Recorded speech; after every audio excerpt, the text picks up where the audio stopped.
आना गुरुजी। जय गुरुजी संगत जी। गुरुजी के कमल चरणों में कोटि कोटि प्रणाम करते हुए शुरू करेंगे आज के सत्संग। ओम नमः शिवाय, शिवजी सदा सहाय। ओम नमः शिवाय, गुरुजी सदा सहाय। संगत जी, गुरुजी की संगत को अनेक बार गुरुजी अपने आसपास होने का एहसास कराते रहते हैं। कई बार गुरुजी से पुनर्मिलन के अवसर आते हैं। गुरुजी अपने प्रिय शिष्यों को कहे गए वचन सदा निभाते रहेंगे। प्रेम के वह वचन जिनके साथ गुरुजी और उनके भक्त प्रलय तक एक साथ बंधे हुए हैं। संगत जी, प्रत्येक सत्संग के अंत में हम गुरुजी के 5 वचनों का श्रवण जरूर करते हैं और प्रत्येक संगत को गुरुजी के इन वचनों का श्रवण बार बार करना चाहिए। आज के सत्संग की एक और विशेष बात है संगत जी, आज हम ऑडियो सत्संग शेयर करने जा रहे हैं और आज के सत्संग में गुरुजी की 7 नंबर की ब्लेसिंग के साथ 7 संगत जी के 7 सत्संग। जय गुरुजी, शुक्राना गुरुजी, अनंतम अनंतम शुक्राना गुरुजी। संगत जी, अब आप सुनेंगे दिव्या आंटी का सत्संग, जो कि हमें कनाडा से व्हाट्सएप ऑडियो के रूप में प्राप्त हुआ है। जय गुरुजी। जय गुरुजी, शुक्राना गुरुजी। गुरुजी की प्यारी संगत जी को जय गुरुजी। संगत जी, मेरा नाम दिव्या है। I hail from Himachal Pradesh, married in Chandigarh but residing in Canada for last 5 years।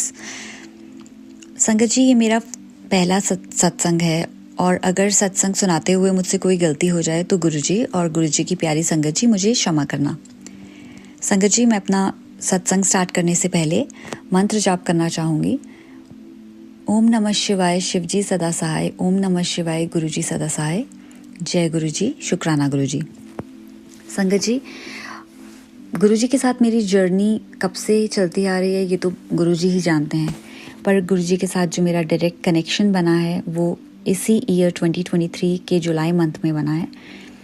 गुरुजी के बारे में मैं जानती तो पहले से थी। मुझे 2020 में मेरी चाइल्डहुड फ्रेंड शैलजा आंटी, जो गुरुजी के फॉलोअर हैं, उन्होंने गुरुजी के बारे में बताया था। बट उस दौरान ना मैंने ज़्यादा एफर्ट लगाया और ना ही मैंने ज़्यादा गुरुजी के बारे में जानने की कोशिश की। हाँ, मैंने गुरुजी का स्वरूप ज़रूर डाउनलोड किया अपने फ़ोन में और मैं सुबह शाम गुरुजी का शुक्राना करती थी।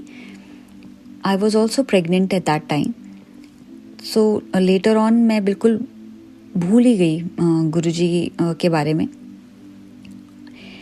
फिर 2022 में हम इंडिया गए और फिर से मुझे मेरी बेस्ट फ्रेंड शैलजा आंटी ने उनके बारे में बताया, उनके सत्संग किए मेरे साथ और मेरा इंटरेस्ट फिर से जाग गया।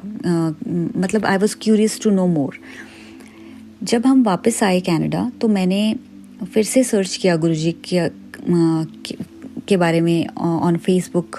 सो I found one group there and I requested them to add me. उन्होंने मुझे फेसबुक ग्रुप में ऐड किया और वो अपने व्हाट्सएप ग्रुप में भी ऐड किया। तो जुलाई 7 को गुरुजी का बर्थडे होता है, मेरे को पता नहीं था पहले, बट उस व्हाट्सएप ग्रुप में उनके बर्थडे सेलिब्रेशन के लिए मैसेज आया, इनवाइट एक्चुअली डाला गया। तो मैं समहाउ जा नहीं पाई वो अटेंड करने के लिए। बट उसके बाद जब उस ग्रुप में सत्संग के बारे में डिटेल्स डाली गई कि किसी के, मतलब मेरे एरिया में ही एक सत्संग था, तो I have given my name that I would be attending this सत्संग। वो मुझे डेट तो याद नहीं है कि वो I believe end of July में था वो सत्संग। बट मैंने जुलाई मंथ में गुरुजी के सत्संग यूट्यूब पे सुनने स्टार्ट कर दिए। And once I started listening to those satsang on YouTube, there was no looking back. मैं इतना ज़्यादा हुकअप हो गई कि मैं एक के बाद एक सत्संग सुनती ही जा रही थी और मेरा मन करता था कि मैं जैसे ही फ्री हूँ वैसे ही सत्संग सुनने स्टार्ट कर दूँ। तो गुरुजी ने अपने होने का एहसास मुझे पहली बार 29 जुलाई को करवाया, जब उन्होंने मुझे साक्षात दर्शन दिए। And it was between 3 to 4 AM in the morning, मुझे अच्छे से याद है। और गुरुजी ब्लैक चोले में थे और मैं एकदम से उठी और मैंने हाथ जोड़ के एकदम से जय गुरु जी किया, और वो जो गुरु जी का स्वरूप था वो एकदम गायब हो गया। तो ये पहली बार मेरे साथ एक तरह का चमत्कार हुआ, और अगली ही सुबह मैंने अपने मदर से ये शेयर किया, एंड आई वाज शिवरिंग, और मेरे को इतना गूज़बम्स आ रहे थे बताते हुए भी, but I was so happy कि गुरुजी ने मुझे दर्शन दिए। मुझे रोना भी आ रहा था ये सोच के कि हम बिल्कुल तुच्छ से लोग और इतनी प्योर सोल, साक्षात भगवान हमें आके दर्शन दे रहे हैं, जो कि अगर मैं किसी और से सुनती तो शायद बिलीव ना करती। संगत जी, मैं पहले गुरु और जो महापुरुष मतलब जो फेमस हैं इंडिया में, मैं पहले बिलीव नहीं करती थी। मुझे ऐसा लगता था कि जो फिज़िकल फॉर्म में आप किसी इंसान को कैसे उनकी पूजा कैसे कर सकते हो, बट जब मुझे गुरुजी के बारे में बताया गया, मुझे पता था कि वो चोले में नहीं है। तो और फिर जब उनके सत्संग सुने मैंने, तो मैं और ज़्यादा अमेज्ड हो गई सुन के, और मेरा शायद तभी गुरुजी के तरफ झुकाव बढ़ गया। और शायद अब मैं इस चीज़ को सोचती हूँ कि काश गुरुजी पहले मिले होते। फिर लगता है कि नहीं, this was a right time, जो गुरुजी ने मेरे लिए राइट टाइम चूज़ किया वो ही सही। संगत जी, मैंने अपना बिज़नेस स्टार्ट करने का सोचा लास्ट ईयर, जिसके लिए मैंने काफ़ी एक्सपेंसिव कोर्स भी किया, बट वो बिज़नेस चला ही नहीं। वो मैं उस बिज़नेस में इतने छोटे से छोटे, बड़े से बड़े हर्डल्स आए कि मुझे पता नहीं कि वो क्या रीज़न था। I was literally trying my best, giving my best, but कुछ ना कुछ ऐसी दिक्कत आ जाती थी जिससे वो आगे बढ़ ही नहीं पाती थी मैं। जो मेरे साथ के स्टूडेंट्स थे जिन्होंने मेरे साथ ही कोर्स स्टार्ट किया था, everybody was doing something at least, मतलब बहुत अच्छा नहीं कर रहे थे तो लेकिन कर रहे थे कुछ। मतलब मैं सेकंड स्टेप पे जा ही नहीं पा रही थी, तो मैं बहुत ज़्यादा डिप्रेस्ड हो गई थी बीच में। मुझे ऐसा लगता था कि मेरे साथ ही क्यों हो रहा है, मैं कहाँ गलत जा रही हूँ। और जो मेरा बिजनेस था उसके लिए टूल्स लेने पड़ते थे, जो कि $1,000 to $1,200 कॉस्ट कर रहा था मुझे महीने का। और for that tool money I was dependent on my husband. तो आपको पता ही है, बाहर कोई भी कंट्री है, इवन इन इंडिया ऑल्सो, आजकल सिंगल इनकम से आप सिर्फ हर चीज़ नहीं कर पाते हो। तो मैं बिल्कुल गिल्ट में चली जाती थी ये सोच के कि मैं बिल्कुल हेल्प ही नहीं कर पा रही हूँ, मैं ग्रो ही नहीं कर रही हूँ, और I am just wasting money. मैं बहुत ज़्यादा परेशान हो गई थी और चुप रहने लग गई थी, रोती रहती थी बैठकर अकेले। जब गुरुजी ने मुझे दर्शन दे दिए थे, उसके बाद मैंने गुरुजी को कहा कि गुरुजी आप मुझे कुछ सिग्नल दो कि मैं ये काम छोड़ दूं, या फिर मुझे प्लीज़ हेल्प करो। सब कहते हैं कि गुरुजी अपनी संगत को कभी ऐसे रोते हुए नहीं छोड़ते। गुरुजी हमेशा अपनी संगत के साथ रहते हैं, उनको हेल्प करते हैं। तो मैं मतलब आई वाज क्राइंग लॉट, और मैं रोते रोते उस रात सो गई। तो जब मैं सोई तो गुरुजी ने उस दिन मुझे जो दिखाया वो मैंने कभी नहीं सोचा था कि मेरे को मैं ज़्यादा बिलीव नहीं करती हूँ नेगेटिविटी, ब्लैक मैजिक में, बट उस रात गुरुजी ने मुझे 3 बैक टू बैक ड्रीम्स दिखाए, जिसमें मुझे गुरुजी ने दिखाया कि मेरे ऊपर कुछ ब्लैक मैजिक किया गया है। मुझे 3 डिफरेंट ड्रीम्स दिखाए, जिसके एक ड्रीम के बाद मैं उठ जाती थी, फिर मैं जैसी सोती थी दूसरे ड्रीम के बाद मैं उठती थी, फिर तीसरा ड्रीम। मेरे बेड साइड पे गुरुजी का स्वरूप है, तो मैंने गुरुजी का स्वरूप उठाया और मैंने बोला कि गुरुजी बस मैं समझ गई कि आप मेरे को प्रोटेक्ट कर रहे हो, आप आप मुझे ब्लेस कर रहे हो, आप मेरे अंग संग ही हो। आप पहले मेरे ऊपर किया गया ब्लैक मैजिक या जो नेगेटिविटी मेरे अराउंड है, आप उसको ख़त्म कर रहे हो। उसके बाद स्टेप बाय स्टेप आप मुझे दूसरी प्रॉब्लम से भी निकालोगे। उस रात जो पहला ड्रीम मुझे गुरुजी ने दिखाया, उसमें पहले मुझे गुरुजी दिखे, उन्होंने स्माइल किया और मुझे ऐसा लगा कि मैं और मेरी मदर एक अंधेरे रास्ते से वापस जा रहे हैं एक टू व्हीलर में। और जब हम उस रास्ते से जा रहे होते हैं, वो रास्ता बहुत ज़्यादा डार्क होता है और रास्ते में बहुत सारी वूडू डॉल्स पड़ी होती हैं।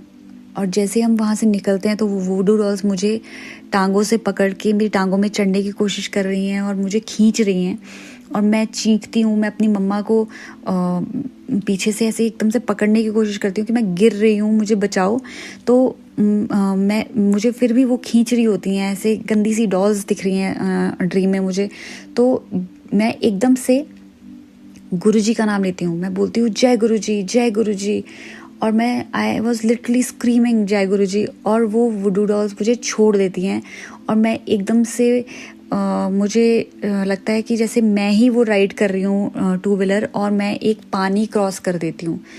मैं जैसे ही वो पानी क्रॉस करती हूँ मेरी आँख खुल जाती है और मुझे शिवरिंग हो रही होती है। तो मैं एकदम से उठती हूँ, मैं जय गुरुजी बोलती हूँ और पानी पी के फिर से सो जाती हूँ। और जैसे ही मैं सोती हूँ मुझे दूसरा सपना आता है कि मैं मेरे घर के, इसी घर के, जो कनाडा में मेरा घर है, उसके डोर पे कोई बेल करता है। मैं और मेरी मदर साथ हैं और वो बोलती हैं कि अब कौन आया होगा। तो जैसे ही मैं खोलती हूँ वो दरवाज़ा, तो एक ब्लैक कलर की फिगर होती है और एक वो फिगर में जो शक्ल होती है, मैं किसी का नाम नहीं लेना चाहूँगी बट वो मेरे ही रिलेशन में है। मुझे ऐसा उनका हल्का सा चेहरा उस फिगर में दिखता है, बट वो फिगर एकदम से मुझे अटैक करने की कोशिश कर रही है, अंदर आने की कोशिश कर रही है। और मैं अपने गले में हाथ डालती हूँ और मेरे पास गुरुजी का लॉकेट होता है, तो मैं एकदम से वो लॉकेट बाहर निकाल के दिखाती हूँ उसको और बोलती हूँ जय गुरुजी, जय गुरुजी। और वो फिगर एकदम से पीछे हट जाती है और डोर से बाहर निकल जाती है और गायब हो जाती है। और फिर ये सपना देखने के बाद मैं फिर से उठती हूँ, डर जाती हूँ और गुरुजी का नाम लेती हूँ और पूछती हूँ कि गुरुजी ये क्या दिख रहा है मुझे। बात करके गुरुजी से 2 मिनट मैं फिर से सो जाती हूँ। जब मैं तीसरी बार सोती हूँ तो मुझे मेरा रूम दिखता है और मुझे दिखता है कि मेरे बेड के नीचे वाली साइड पे, जहाँ पैरों की तरफ, एक ब्लैक कलर की फिगर है, कोई लेडी है और वो मुझे डांट रही है, वो बहुत ज़्यादा चीख रही है मुझ पे। और मैं अपना क्विल्ट के अंदर मुंह छुपा रही हूँ, मैं डर रही हूँ कि वो मुझे डांट रही है। मैं थोड़ा सा क्विल्ट हटा के उसको देखने की कोशिश कर रही हूँ, बट स्टिल मैं बहुत डर रही हूँ और अपने हाथ जोड़ने की कोशिश कर रही हूँ। मेरे हाथ जुड़ नहीं रहे हैं, जैसे हम फोल्ड करते हैं जय करने के लिए हाथ, तो वो जुड़ नहीं रहे हैं। बट मैं बिल्कुल हिम्मत करती हूँ और मैं जैसे ही वो मेरे हाथ जुड़ते हैं मैं रज़ाई फेंकती हूँ अपनी, और मैं मतलब जैसे मैं उसको डराने लग जाती हूँ जय गुरुजी बोल के। और फिर मुझे ऐसा दिखता है कि एक वो फिगर मेरे रूम से बाहर जा रही है और उसके साथ साथ एक, जैसे बूढ़ा आदमी डंडा लेके चलता है वैसा आदमी भी साथ साथ वो बाहर को निकल रहा है। और फिर मैंने गुरुजी का स्वरूप जो मेरे बेड साइड पे है वो मैंने उठाया और मैंने गुरुजी को बोला कि गुरुजी बस मैं समझ गई हूँ, मैं समझ गई कि आप मुझे बचा रहे हो, आप मुझे प्रोटेक्ट कर रहे हो। और आई एम सॉरी कि मैं रोई, मेरे अंदर डाउट आ गया कि गुरुजी आप मुझे पता नहीं ब्लेस कर रहे हो या नहीं, आपने मुझे दर्शन भी दिए बट आप मेरे बारे में सोच रहे हो या नहीं। और प्लीज़ गुरुजी अब मुझे कोई सपना मत दिखाना, मैं समझ गई हूँ और मुझे माफ़ करना, मैं आगे से कभी भी डाउट नहीं करूँगी और ऐसे ही मुझे हमेशा प्रोटेक्ट करते रहना। तो ये तो मेरा पहला, जो मुझे लगता है कि मेरा बड़ा सत्संग हुआ मेरे साथ, ये था। गुरुजी ने बताया कि मैं मदद कर रहा हूँ, लेकिन पहले ये नेगेटिविटी और ब्लैक मैजिक जो है वो तो दूर कर दूँ। उसके बाद मेरा जो दूसरा बड़ा सत्संग है वो ये है कि मैं थर्सडे का फास्ट रखती हूँ, बृहस्पति देव का, बहुत टाइम से। मैं बहुत ज़्यादा पूजा पाठ तो नहीं करती बट मैं थर्सडे का फास्ट काफ़ी सालों से रखती आ रही हूँ, 10-12 साल हो गए हैं मुझे। मैं थर्सडे को पूजा करने के बाद जो तांबे के लोटे में जल रखा होता है वो तुलसी और मनी प्लांट है मेरे घर में, उसमें डाल देती हूँ। हम लोग रात को गुरुजी के आगे तांबे के लोटे में जल रखते हैं और सुबह हम सब उसको पी लेते हैं और फिर से मम्मी सुबह उसको पूजा करने के बाद भर देते हैं। तो जब मैंने थर्सडे को पूजा करी, अब मुझे डेट याद नहीं है, बट ये जो मेरा